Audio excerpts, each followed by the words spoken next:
Welcome everyone to our first Thursday webinar series. And I am very pleased today to be introducing to you one of our affiliate attorneys and a very interesting topic. So let's get started. My name, as always, is Douglas Lodmell. I'm the managing partner and co-founder of Lodmell & Lodmell. We're an asset protection law firm, and that's all we've done since 1997. We're also the creators of the Bridge Trust, which we'll just mention today. This webinar is not specifically about that concept, but there are other webinars if you want to hear more specifically about the Bridge Trust. And I'm also the creator of the Asset Protection Council, who sponsors this webinar. And the Asset Protection Council is the network of affiliated attorneys that utilize the concepts that we've created and really refined over the past 20 years, including the Bridge Trust. So today's webinar is titled Asset Protection Planning for Professional Athletes and Entertainers. And I'm really pleased to have as my guest today the affiliate attorney of mine for several years, Joe Longo. So Joe's practice is super interesting, and I believe Joe's on. And Joe, you there? Yes, I'm here, Doug. Thank you. Okay, great. Joe, welcome. I'm excited to introduce your practice and have you share what I think is a really unique practice, which I know a lot of the attendees are going to be interested to see and to hear from you. You know how it is to work with the entertainers and the professional athletes. Thank you, Doug. Yes, I've been an attorney for 26 years, almost 27 now, and 20 of those years have been spent as a baseball agent, representing Major League Baseball players in their contracts, their endorsement deals, their shoe deal, their glove deal, their bat deal. I have always maintained my law practice, which has included a lot of estate planning. The thing years ago, I had a client passed away in a car accident and had a lot of claims against the estate, and that's when I started thinking about asset protection. So the issues that started to come up in asset protection was something that I was really interested in adding to my practice, and it wasn't until I heard Doug speak that I realized he has the perfect, most flexible plan for an athlete or an entertainer who tends to be younger and has a higher earning power at a younger age. Right, and that's one of the interesting things about the entertainers, especially the athletes, is that they kind of go from nothing to huge contracts with lots of visibility just overnight. That's right, and so they do become targets not only of regarding not only litigation, but there's targets on paternity claims, there's targets on child support, there's just they become targets because their contracts and the money they earn is written about in the press. When I first started, you really, a lot of this was confidential of what they made, and if you found out what anybody made, it was in the newspaper. Now with the internet and social media, you can figure out what any athlete makes in a moment.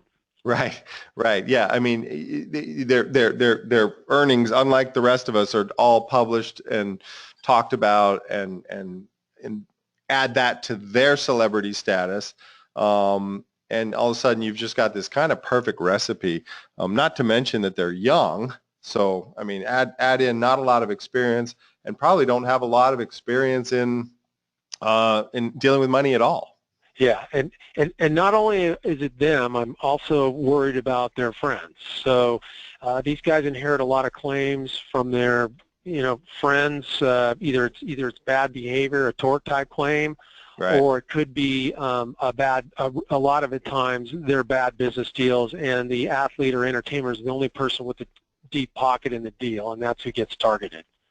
Right. I had a client years ago that was the deep pockets, and he went on as a small percentage in an LLC deal, really to support some friends that he wanted to support. At the end of the day, the deal went bad, and they all targeted him. The judge pierced the corporate veil, and the only guy that had anything was my guy. and of course he got held responsible, and it just shows you really don't want to do favors for your friends just because you want to be a nice guy, but unfortunately that's exactly what these guys do. So I listed some high visibility, high risk client issues that are up there. There's the perception that there's wealth, the celebrity status, the service that they do, all the activities that they're encouraged to do, the assumption or the knowledge that they earn huge sums of money, which they do, the public nature of that earning, and certainly if they're business owners, I mean that's a different issue. For the professional athlete, these are three things you pointed out, Joe. They're young, they're inexperienced, they're often unmarried when they sign their first big contracts, and they probably quickly have a lot of people interested in marrying them. Their deals are right. public, and their money comes to them rapidly, and in baseball at least it's guaranteed contracts, right? So they're getting that money one way or another. That's true, and one of the problems I had in looking for asset protected plans for a long time is there's most of the products you're going to find out there are these irrevocable type trusts, and I kept running into the problem is, well, my client's 22 years old, and I'm assuming someday he's going to get married and have kids. We can't just do an irrevocable trust and name his parents the beneficiaries because it doesn't really roll with the times. Right. And he's going to want to benefit his kids down the road. There's probably some other things he wants to do. The plans weren't flexible.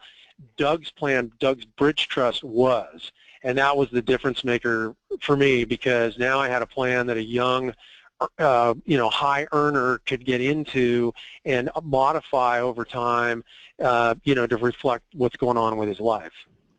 Right. Yeah, and it is one of the main things that we find clients and attorneys love about the Bridge Trust is that it's not an inflexible plan. And in the old style of asset protection really was about, well, you put it in an irrevocable trust and you just lock it away and forget about it. But that doesn't work for a 22-year-old kid at all. And frankly, it doesn't work for a 50-year-old either. It really doesn't. I mean, everybody wants flexibility around their own assets. They just do, and anything that locks that up for them too tightly is something that is going to be hard to get them to go along with. This comes up. You're talking about 22. This comes up all the time too in my practice, where a client's going to get married. You advise them to get a prenuptial agreement. They tell you they're going to get one. They don't get one, and they get married anyways. One of the aspects of this plan is he can, by the time they get married, it's usually when they're high profile and they've earned most of the income they're going to get over their major league career. So the good news is if you can set up one of these plans before they walk down the aisle, it's always very helpful coming out the other side. Oh yeah, and we know firsthand that that's the case. If you can get them set up early. And this applies to anyone with any kind of asset protection issues. Asset protection is just one of those things. I mean, you really need to think of it like a fire insurance policy on a building. You can't, or even a better example is a hurricane, wind policy like we have in South Florida here. As soon as they name that hurricane, you are not going to get an insurance policy, even if that hurricane is 7 days away and may never hit South Florida. As soon as it's a named storm, that storm is not, it's excluded. It's kind of the same thing. As soon as you get married, as soon as you have the lawsuits, it's a different scenario. It's very hard to put asset protection in place after the fact, and it's very easy before the fact. And getting people when they're in the upswing of their career in life and before they have problems is the biggest challenge we have, because nobody really wants to think about this until they have a problem. So I thought we'd look at the tools very quickly, because you mentioned the Bridge Trust, and I think in this context it's helpful just to understand when we're talking about asset protection what we're talking about. So we're talking about the Bridge Trust, and it's virtually always combined with two other tools, or at least one of those, an asset management limited partnership, and very often, a limited liability company. The limited liability company we use to segregate risky type assets. So, apartment complexes, rental properties, business deals that our clients want to get into. All those things should be wrapped up in a limited liability company. I think today most attorneys do that as a matter of course. It's become such standard practice. And when I talk to a client who's got an attorney or even has rental property and I say, are these in LLCs? 90% of the time the answer is yes. It's already in LLCs. So I feel like this one is handled a great deal of the time. This one is usually not handled. Usually the second tier holding company structure has not yet been set up. And what we do in that is we use an asset management limited partnership based out of Arizona. It's a holding company. It can hold those LLC interests. It has fantastic charging order protection in Arizona. And it can include the family members, can include the spouse, the children, even parents, grandparents, siblings. So it can be used a lot like the family limited partnership. And most importantly, it connects to the bridge trust, and it can create a privacy veil for our clients. The bridge trust is really the key component. And Joe, this is what you mentioned. This is what you liked so much, and this is what we've ended up doing for so many of our mutual clients. This is a really flexible trust. Unlike a traditional asset protection trust that you really kind of have to walk away from, this one is very flexible. So the assets, it's bridged because while it's an offshore trust, registered offshore, from a tax perspective, it is a domestic grantor trust. So there's no 3520, no tax returns, no extra stuff you have to do. But if we ever have a problem, the assets can cross the bridge and go into a fully foreign asset protection trust. The bridge trust becomes a fully foreign asset protection trust. So this really enhances the domestic structures. It's definitely not limited to any specific risk. All risks are included as long as we get it set up in time. That's the key. And it definitely provides increased privacy and much increased protection. So what I thought would be really helpful for the attorneys on the call today, Joe, is that we just talked about, what's it like from your perspective to interface with our firm when we have a client together? Like how does it work, and how has it worked for you and I as we've done clients together? Well, Doug makes it very easy. What I normally do is when I identify that a client's at risk and is appropriate for one of these plans, I set up a call with Doug, and then it's Doug's very available. We do a three-way call between myself, Doug, and the client. Doug, we give him the facts. He goes through the appropriate plan for that particular client. He's listed specifically to that particular client's risk, and then by the end of the call, the client has all the information to give us the go-ahead to begin work.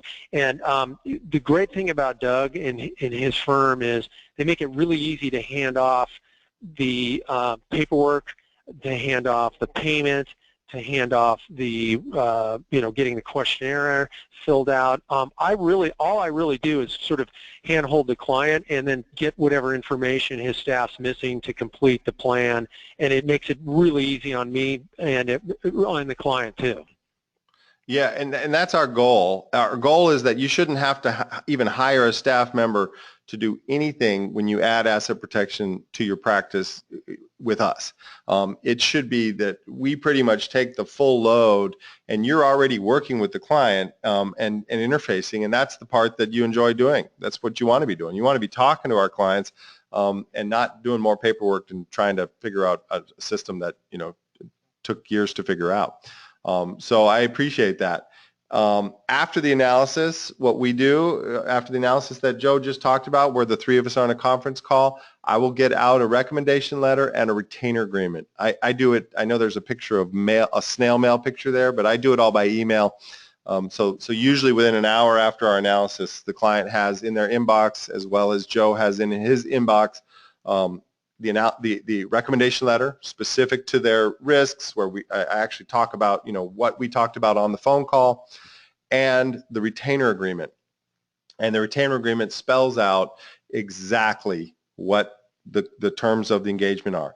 It talks about the co-counsel nature of the engagement, that Joe and I are working together, that the fee is going to be shared. So we meet all the requirements for the Bar Association for our states that require client acknowledgement that they understand we're working together. I also tell the client in that retainer agreement that this fee is not different if you had come straight to me, and it's not. My fees are fixed. So when I work with an affiliate attorney, it's the exact same fee that to the client as if someone calls me directly or is referred by an existing client to me directly. I don't discount my fees any differently. It's all done exactly the same, and it's good for the client. If you're the client, you're much smarter to work with me through an affiliate attorney than you are directly. And the reason is it costs you the same, but you get twice the horsepower, because now you've got all my expertise in my team, but you also have got all Joe's expertise in his team. And I find that's an advantage to the client, but it's really an advantage to us as well, because we have each other. And Joe, I mean, even before this call, I mean, we're talking about mutual clients, and two brains are better than one. I mean, it's just that simple. Yeah, and with each case, there are specific facts of each case that are unusual or unique just to that matter. And Doug and his staff are great about helping when I have questions. You know, the titling, you know, for instance, having to put the client's assets into the proper, you know, entity, titling, they make it really easy to get that stuff done, because obviously once we get the entity set up, we want to get we want to fund the trust or fund the limited partnership. You know, we need to title this stuff properly, and you know, client doesn't know what to do, so it's really, Doug's staff makes it really easy to get that stuff properly titled so that the asset protected plan is airtight by the time you're done, and they are very responsive, which is really helpful, because we all know attorneys that do a plan and then they don't fund it, or it takes them months to fund, they're on to the next plan. This staff is on it. I can't say enough good things, Doug, about your staff and their ability to talk to clients and get everything titled properly right after we get the plan done. Yeah, thank you. I mean, they're amazing, and I wouldn't be able to do what we do without them. So okay, so once we get that retainer agreement, we get it signed, the client sends the payment in, they can wire it in, they can mail it in, they can do whatever, you know, they can use a credit card. Then we go to the questionnaire. The questionnaire is really pretty simple. Here's a screenshot of it. Because we're not doing a full estate plan here, we don't need to ask who would be the who'd be the guardians for their kids, and all of those questions that you'd normally have in an estate planning document. Oftentimes, if the client is already an estate planning client of yours, then you already know all the answer to these questions. And the only thing we have to ask the client is, you know, what names do you want to call your entities? And sometimes we don't even need to ask them that, because they say, call it whatever you want to call it. I don't care. In fact, I find that more and more. Clients just don't care what we call things, because they understand it doesn't really matter. But once we have the questionnaire and it's completed, then there's a digital interface that we can use or we cannot use. I mean, it's not something that you have to use or you learn a new system. It's there if it makes things easier. It's a vault. You can upload documents, download documents. Joe, do you use that when you're interfacing with us? Do you use the APC Vault? Absolutely. Yeah, it makes it a lot easier to see where it's at, what documents have been prepared. That way I'm prepared when the client calls me to ask questions. Because typically your client will call you, and then you'll be able to look in the vault and answer questions as they come in. Right. And like Doug said, a lot of the cases that Doug and I have worked on, I already have a lot of the information. So it's easy just to, you know, fill out his questionnaire, and then his staff will get it into the proper documents so that it's real, you know, the turnaround is very quick. Right. Okay, good. So you're using the vault. I love the vault because we actually have kind of a, you know, a percent complete type of checklist system in there. So, you know, if a client called, you could log in and say, yep, I see where we're at, without even calling into my team. And then of course, you know, uploading and having documents shared in a secure environment is great. So okay, good. production, the actual production of the documents. Once we've got it all, we gather the information, we draft the documents, we prepare them, we get them all done, so that's fully on our side of the fence. And then it's up to you as the affiliate attorney and the client where you want those documents sent. Sometimes it's to the affiliate's office, so it'll go to the office and the client will come in and you'll do your normal signing. Sometimes it's the client is not even local to the affiliate and it just goes straight to the client. And either way works. You know, we have a system for either way. We can send straight to the client or we can send through your office. That's just a function of what you prefer. And what I found is that it's not specific to the affiliate. It's kind of specific to the client. Is that what you found as well, Joe? Yeah. Oh, yeah. It's more specific to the client, which makes it, you know, a lot easier. But the follow-up by your staff is second to none. It's good stuff. Good. Okay, so and then yeah, we have a whole system. We have an automated system. We have emails going out if we don't get documents back. We have phone reminders that come up, and then we call. We spend a lot of time. I'm a big believer in systems. I think, you know, I was taught that if you have a problem, it's a system problem. It's and so we just focused on systems. Document filing. So once we get it all back, we get the signed documents, we get them registered. So typically that means filing with the Secretary of State in Arizona. Again, that happens in our office. We file for the SS4 for the EIN for the limited partnership. We'll also file for any other EINs or things needed for LLCs. Oftentimes the LLCs are single members, so there's not going to be a separate tax ID for those. And the single member being the limited partnership, which makes the accounting easy and then removes the tax return. If it's a trust only, the trust is registered offshore, but as we all know, a trust is valid the minute it's signed. So once the trust is signed, we will send it off for registration offshore, but we can start funding it immediately. We don't have to wait for that to come back because the trust is active the minute it's signed. And again, the funding stage, we have a funding guide for the clients. Goes out to each client. It refers them to a web page with all of the forms that they could use, forms that they need, a checklist of what to do, and then it's usually a tag team approach, as Joe said. You know, we're kind of talking back and forth and helping the client. And again, the vault is there. Everything is stored in the vault. When you become an affiliate attorney, you get a login to your vault. You also get a member page on the Asset Protection Council website. And that's basically it. Once it's funded, then it's just a matter of, continuing to coordinate with the client. And what we've found certainly over the years is that there's not a ton. I mean, clients are, once they feel like it's done and they know that it's done, they usually are pretty good about, just calling when they need. What's been your experience, Joe? Yeah, typically, if these are done right, and then basically the client is happy, we don't really don't hear anything, and then asset protection is one of those things. It's a big time deterrent.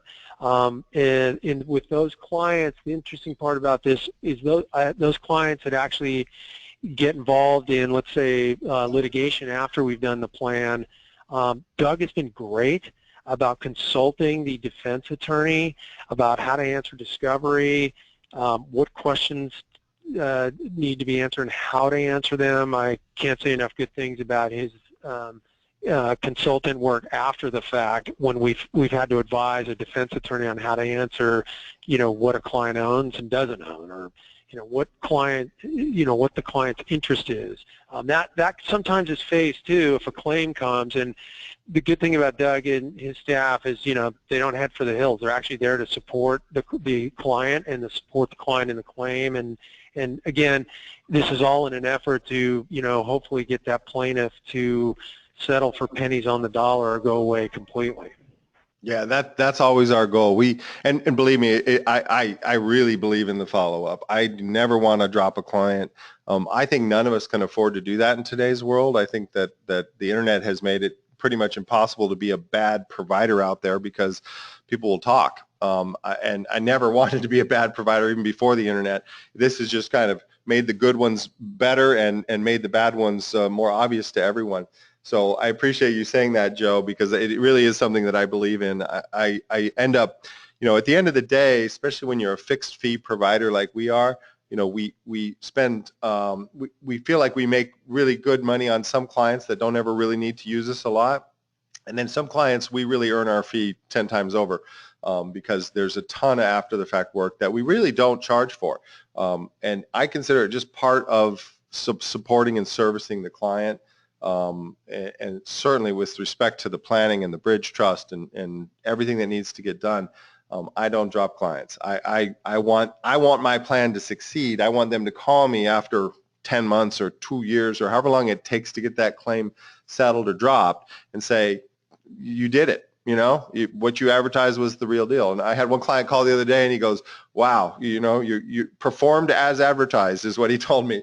I said, thanks. That's the goal. I want it to be performing as advertised. And what we advertise, and not advertise, but what we talk about is that this helps us settle claims. And it does. And if it's done right and if it's managed right, and that after the fact management is kind of like playing poker. The trust and everything is your initial cards that you're dealt, but if you play poker, the best hand is not who always wins. In fact, most of the time it's not who wins. It's the person who played their hand the best. It's how you played that hand. So we strive to do that. All right, so I already see a bunch of questions popping in for both Joe and I.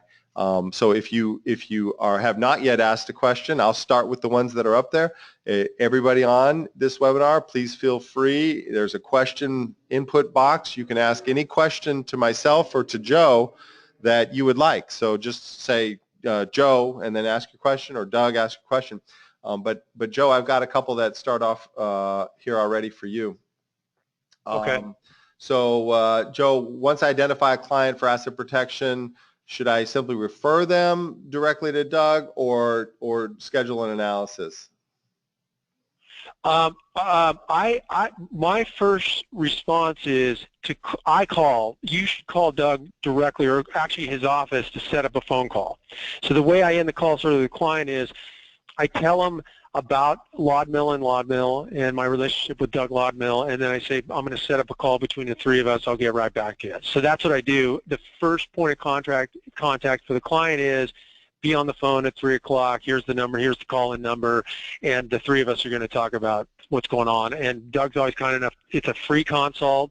There's no commitment. They can ask all kinds of questions. And then I have not had one yet that doesn't hang up and then call me right back and say, hey, send me everything to sign. I'm ready to go. Yeah, we've been hitting home runs. No pun intended with the baseball, but yeah. I mean, it's been really good. I can tell you from my side, to answer that question, it's always better if the three of us are on the phone. I do have some affiliates that just kind of send an email saying, hey, you need to talk to Doug. It's never as strong as if all three of us are on the phone, because the client obviously they just feel when everybody's on the phone talking together, same page, the dynamic is much stronger than if it's just a straight referral. You could, of course, just send me a straight referral if it's just something you don't want to be involved with or can't, or it's appropriate. But I recommend that you do it the way Joe suggested, which is do a conference call. Yeah, and I've gotten clients in other sports that are not my agent clients, are just clients that either the business manager knows I'm in this area or the financial advisor knows I'm in this area. And then what happens is Doug's staff's really good about coordinating the call between me and the new client that I don't know that well. And like Doug said, sometimes I'll say, hey, you take it from here. Or, maybe the client has talked to me first. I think we had a guy recently in the NFL who I spoke to first. He wanted me to stay involved and help him get everything done. Right. Right. And I find that it just, whatever the client needs and wants is what we do. However it works best for the client and all of us. So flexibility. I mean, there's another webinar I did on the asset protection, and I point out that strength comes from flexibility, not from rigidity. That's why the trust works, because it's flexible, it's not rigid. I think that's why client service works, is if you're flexible. Okay, so the next question is there a charge? Well, you just answered that. There is no charge. I do charge for the analysis when it's not coming from a referral. And this is possibly a side note, but I find that if it's an internet lead, if I don't charge, I get a lot of appointments and a lot of very wasted hours because people love to call lawyers and talk for free. So if it's not coming from an affiliate attorney or from an existing client as a referral, then there is an analysis fee. So I don't talk for free. When it's coming through an affiliate attorney, there's no analysis fee because that client is already vetted. I mean, I'm not talking to somebody off the street, off the internet.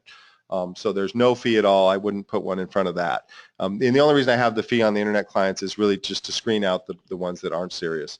If you're not going to pay $275 for a half an hour consult with me, you're certainly not going to spend $25,000 for a plan. So I found that to be true. It certainly made my life a lot easier. And if you're not doing that in your practice, you might want to think about that. It just helps people take you more seriously. Okay, so all right, Joe, this is another one for you. Joe, does Doug's office communicate directly with the client? At times, if and they do it in an appropriate way. Obviously they know about Doug's office, they know about his staff, and sometimes his staff usually is good about contacting me first with questions, and if I can't answer it, sometimes I just say call the client directly, and so they're pretty good about asking to talk to the client directly, and we've worked well together. They really are professional in terms of asking permission to talk to the client. I mean, if anything, they've asked, in my opinion, asked far too often because the client knows about them, so it knows that they're doing all the paperwork and handling all the filings, but it's nice that they're respectful enough to shoot me an email or whatever, say, hey, we need this information, do you mind if we call the client? Right, and on our side, I can tell you that the way we do it, we actually have our internal system that we built. It's our own software that's part of that Asset Protection Council Vault system. We use that in-house to track all of our own production as well. So we eat our own dog food there. So we use our own system, and we have in the system a checkbox that says may communicate with the client or may only communicate with the affiliate attorney. So we actually, when we first take on a client with an affiliate attorney, we look to the affiliate attorney to tell us, do you want us communicating with the client or do you want us to be in the background on this? And then we mark that and then we follow that.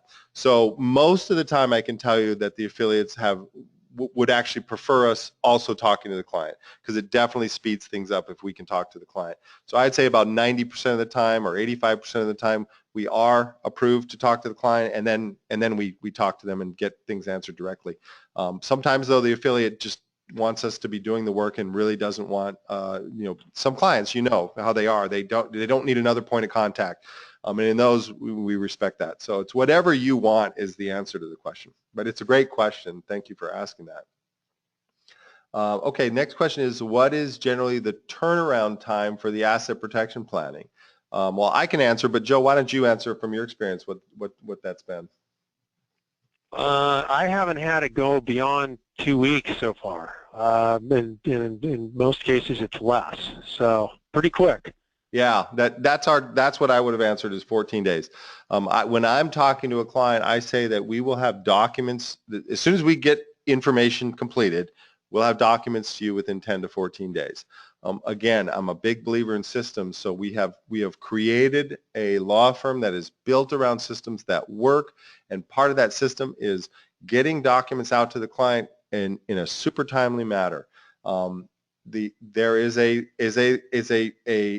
premise: the faster something is done, the higher its quality. That's the way the world now sees it. We live in a world where if you're slow, you are perceived to be of less quality. That may not have been true 40 years ago, where slow might have been handmade or specific, custom designed. Today, slow means you just haven't figured out what the heck you're doing. And so slow does not mean high quality. Fast means high quality. Clients understand that. That's why I said I get retainer agreements out within an hour of my call. And the way I can do that is that I've got I've got a very clear system. I do them myself. I pull them up. I know exactly what to do. I customize them. It takes me about 15 minutes to do a retainer agreement and a recommendation letter, and I get it right out. I can tell you that I consulted with an attorney a couple of years ago on an issue, and he said, okay, great. Well, I'd love to work with you, and I will do my conflict check and get you out a retainer agreement. 2.5 weeks later, I still hadn't gotten an email saying, nice talking to you, much less a retainer agreement. Am I going to work with that attorney? Like, hell no. I mean, how you do anything is how you do everything. If you can't get me the retainer agreement in a reasonable amount of time, how do I expect you to act when I'm actually waiting for you to get me the work? And the answer is you're going to do the same thing. You're even going to be worse. So needless to say, I did not retain that attorney. And I think that we should all take that lesson to heart. If you're still in the world where you're kind of slow on stuff, I would encourage you to not be slow. You know, figure out how to be faster, and not sacrifice quality. In fact, make your quality better. You can do both. Okay, the next question is, what about funding? Once the entities are established, who's responsible for funding? It's both. It's both all is my answer. It's us, it's the affiliate attorney, and it's the client. As we know with funding, some things have to be done by the client. They have to open up new accounts. But we are very hands-on about making sure the client understands what needs to get done. You have any comments on that, Joe? No, you guys have been very supportive on the funding, and that was an important piece. And I've assisted where appropriate, and then you guys have done the rest. So it's been great. Okay. Oh, this one's for you, Joe, for sure. Who is your choice for MLB's Rookie of the Year? Okay, we got some fantasy players on. Yeah, we got so some far, fantasy. Huh? I don't even know who to add. I wouldn't even know who to guess at. So it might be. Yeah. No, I'm actually leaving for spring training on Saturday, and I reserve my fantasy picks for my buddies until I get back. I got to see them with my own eyes. Okay. Yeah. Fair enough. Fair enough. So we'll you're welcome. You're welcome to email me and ask me. I'll give you a few picks. Right. Okay. Good. Okay. So. Okay, here's one. Do many of your clients have prenuptial agreements? And if so, how does this work inside the planning? I'll answer that one. Yes, some clients do have prenuptial agreements. And how that works is that we integrate the prenuptial into the plan. So if we are dealing with a family assets, then we integrate that prenuptial in. And effectively, what I tell clients is that an asset protection plan it gives prenuptial agreement teeth. Prenuptial agreements, as we all know, are enforceable if done right, but they're also challengeable and in some circumstances have been thrown out. If you have a prenuptial agreement and you also have an asset protection plan, the chance that your prenuptial will be enforced to the T go way, way up. And so that's how we handle prenuptials. We definitely, if there is one involved, we want to know about it. We need it. We need a copy of it. We need to understand what it says, and we include it in the planning. Okay, so next question. Do you suggest asset protection planning as a cornerstone of your estate plan, or is it on an as-needed basis for clients? How do you see that, Joe? Well, it depends. I used to go to these long time ago. I used to go to these estate planning seminars, and they would always talk about you have to get to know your clients. You need to sit down and interview them properly. And at first, I was like, well, I'm not sure. Like, what do I need to know? But now, after all these years, it really is a custom job depending on the client. For instance, some clients are just a walking disaster, but they really know how to hit a baseball. So he's going to make a lot of money, but he's going to have a lot of problems. That client, I would probably do the full plan, gold package, and put everything in it. There are some clients who are pretty responsible, but they have some knucklehead friends. I'd probably asset protect some of their assets into this plan, and some of them I just leave in a normal revocable living trust. Just a blend, so to speak. It just really depends on the client, and obviously doing the full plan and putting all the assets in there, you can definitely sleep at night. Right. Yeah, and what I've found with now working with hundreds of different attorneys throughout the country is that most of the attorneys that that sign up for the Asset Protection Council and start to use our system and work with us with asset protection, it's on an as-needed basis. Most of them have not turned their practice into asset protection practices and started speaking and going out on the road and becoming, an asset protection guru. Most of them are just learning enough about it to know when they've got somebody who it's appropriate for, and then they're calling when that person does happen to walk in the door. And what I've noticed is after one or two of those, then they start thinking, oh, actually I have some existing clients that also I should probably be introducing this to. So it's usually a comfort level thing. And I would encourage you, if you're kind of in the category, if you're listening to this and you're in the category of, I don't really do asset protection. I might have somebody, but I don't really know how I would find them. Just to do exactly that. Just when the right situation comes up, know that I'm available and you can call me, and then we can do it on a case-by-case basis, and it'll help you get familiar and understand, and then you can kind of expand your depth in asset protection from there. Okay, I think that's all our questions. Joe, you have anything else you want to close with? No, I don't. But again, I am grateful that I did meet you, and the last few years working with you on these plans has been a great business partnership, and I very much appreciate it. Oh, well, it's been my pleasure. I'm really glad I met you. Now I have a reason to come to Beverly Hills and hang out and meet clients. Brian found this cartoon for you. I thought it was appropriate. Hey, if I tag some fan with the team lawyer has my back, right? Not really. Yeah, not really. If you haven't joined the Asset Protection Council, I encourage you to go to assetprotectioncouncil.com and join.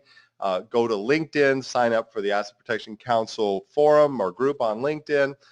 Here's my upcoming events. April, we're going to do another First Thursday. May, another First Thursday. May 23rd, I'll be in Spokane speaking with about 100 lawyers at the Gonzaga University School of Law. May 31st, 2017, the South Pac Offshore Trust Planning Institute at the Four Seasons in Las Vegas. I invite everybody to join me there. We'll do 2 full intensive days on asset protection with myself and some of the leaders in this industry. That is going to be a rock and roll seminar because it's also in Vegas at the Four Seasons, so we can have a great time and spend some personal time. So I hope everybody looks at their calendar, and the Vegas one, I really encourage you to come. That's it. Thank you all for joining us. Joe, thank you so much for taking out the time and joining me today. And thank you, Doug. And everybody, I look forward to next First Thursday. Remember, it's your money. Act like it.